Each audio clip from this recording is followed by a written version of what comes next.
It started with a breakdown, not the emotional kind, though that came later, but my car. On a lonely stretch of highway in northern Maine, miles from the last gas station, the engine sputtered twice and gave up. Rain began to fall, not a drizzle, a heavy, blinding curtain that drenched me in seconds. No signal, just trees and shadows.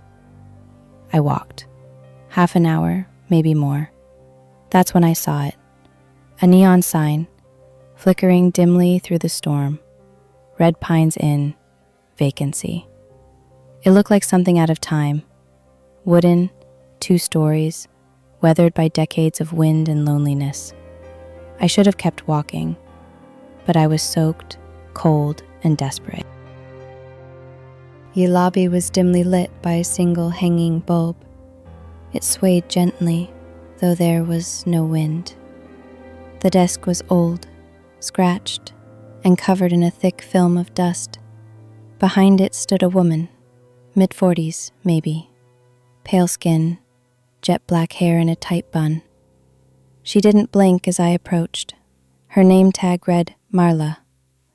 "Need a room?" she asked, her voice flat and quiet. "Yeah, just for the night. Car trouble." She didn't ask for ID, just slid a brass key across the desk. Not a card, a key, old and cold. "Room 13, she said. "Top of the stairs, end of the hall." 13? I asked. "Isn't that all we have?" The hallway upstairs was narrow and dim. The carpet was threadbare and smelled of mildew. My footsteps echoed too loudly. Room 13 was at the end, just as she said. The door creaked open. Inside, a single bed, a wardrobe, an armchair by the window, faded wallpaper peeled at the corners, an ancient television sat on a wooden dresser, and above the bed, a painting, a black door against a red background. Something about the painting made my skin crawl. The mirror across the room reflected the bed, but not me. I turned away, told myself I was tired. The room was dry and warm. That was enough.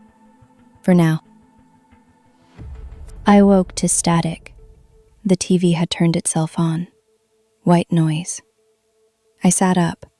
The room was dark except for the glow from the screen. Then the whispering started. From the vent. At first I thought it was the wind, but the words were clear. "He's here again. He doesn't know yet." I froze. My mouth went dry. Footsteps. In the hallway. Then a knock. 3 slow taps. I opened the door. The hallway was empty, but at the other end, by the stairs, someone was standing. Tall, thin, face in shadow. They turned and walked away. Morning came. Barely. Clouds still hung low. Rain still fell. I decided to look around, maybe get breakfast. But before I left the room, I opened the drawer in the nightstand. A leather-bound journal lay inside. The pages yellowed and stiff. The first entry was dated April 1996. Room 13 isn't a room. It's a mirror. Every guest is just a reflection. Entry after entry described things I'd heard. The whispers, the man in the hallway, the painting. Then this, underlined in red. Do not look behind the painting. Of course, I did. Behind the frame was a hole. Not a window, a tunnel, just big enough to crawl through. I hesitated, then, flashlight in hand, I entered. The tunnel led down, steep and musty, dirt walls pressed close. It opened into a room, or what used to be one. Broken furniture, more paintings, black doors, red walls, and in the corner, A mirror, large, oval, cracked. It didn't reflect me.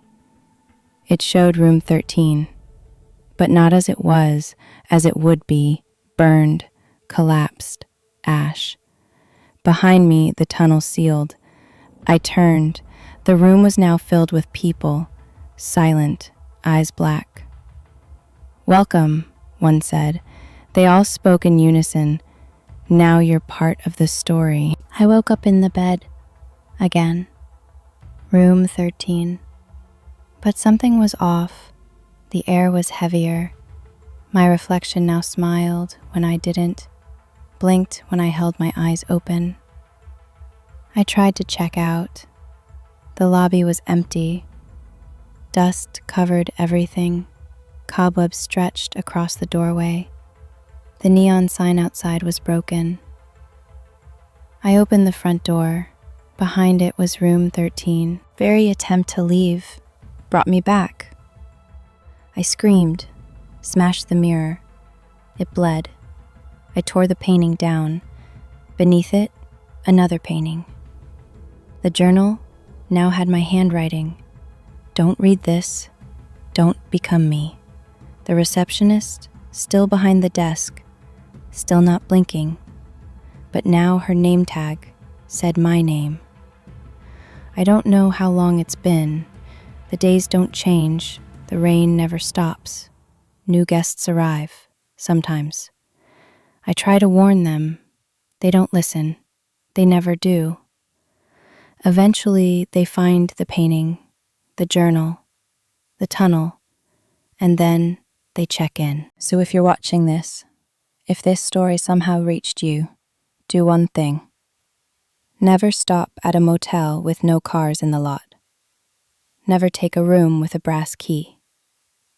And if they offer you room 13, don't check in. Or if you do, don't look in the mirror.